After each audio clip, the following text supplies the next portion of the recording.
Imaginez Paris, au début du 19e siècle, une ville de lumière, de luxe, mais aussi d'ombre et de misère. Parmi les rues pavées et les lanternes vacillantes, vivait un homme comme beaucoup d'autres, Jacques Collin. Jacques n'était ni noble, ni particulièrement talentueux. Il était un entrepreneur, un commerçant aux ambitions démesurées, mais constamment écrasé par les dettes.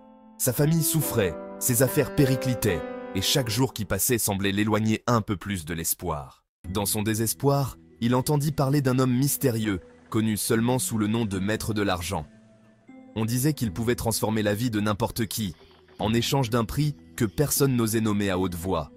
Et ce prix, c'était son âme. Une nuit, Jacques se rendit dans une vieille demeure abandonnée, un endroit que même les plus braves évitaient. Les murs étaient recouverts de symboles étranges, des flammes bleues dansaient sans brûler, et l'air semblait vibrer d'une énergie invisible. Là, il rencontra l'homme. Le maître de l'argent lui tendit un parchemin, et Jacques, dans sa cupidité et son désespoir, signa avec une encre mêlée de sang. Il scella son destin. Dès le lendemain, tout changea. Jacques Collin devint riche, respecté, admiré. Ses affaires prospérèrent au-delà de toute attente, et les portes de la haute société parisienne s'ouvrirent à lui. Mais il ne tarda pas à découvrir que cette réussite avait un prix. Des rumeurs circulaient dans la ville. Ceux qui s'approchaient trop de Jacques tombaient malades, disparaissaient mystérieusement.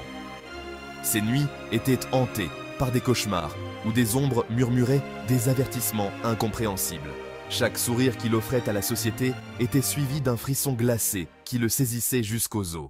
La haute société, fascinée et terrifiée à la fois, commença à murmurer son nom avec crainte. Jacques Collin, l'homme qui avait vendu son âme pour l'or et le pouvoir, mais qui n'avait jamais su ce que coûtait réellement sa richesse. Aujourd'hui, certains disent que si l'on passe la nuit dans les ruelles sombres de Paris, on peut entendre un rire sinistre ou apercevoir une silhouette disparaître dans la brume. Et ce serait l'âme tourmentée de Jacques Collin, errant pour l'éternité, victime de son ambition démesurée. Cette histoire, à mi-chemin entre mythe et réalité, nous rappelle une vérité universelle. Certains désirs, quand ils sont obtenus trop facilement, laissent derrière eux une trace indélébile. La richesse et le pouvoir peuvent sembler séduisants, mais à quel prix?